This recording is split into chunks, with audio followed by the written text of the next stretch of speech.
తెలంగాణలో మరో ఉప ఎన్నికకి అంతా రంగం సిద్ధమైపోయింది.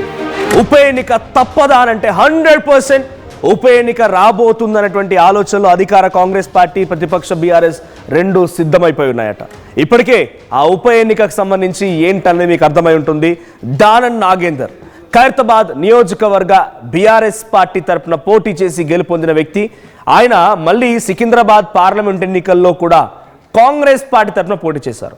సో పార్టీ ఫిరాయించినటువంటి 10 మంది ఎమ్మెల్యేలలో ఈయన ద మోస్ట్ ఎఫెక్టెడ్ ఎమ్మెల్యే కాబోతున్నారు. అదో సినిమా డైలాగ్ ఉన్నట్టుగా తనకేమనైతే I will be the most affected అన్నట్టుగా తన అనర్హతకి ఏమైతే ఆయన మోస్ట్ ఎఫెక్టెడ్ కాబట్టి ఆ ఎఫెక్ట్ పడక మునిపే నా అంతటా నేనే గుడ్ బై చెప్పి బాయ్ చెప్పి మళ్ళీ హలో అని షేక్ హ్యాండ్ ఇస్తే ఎలా ఉంటుందని ఆలోచన చేస్తున్నారట దానం నాగేందర్.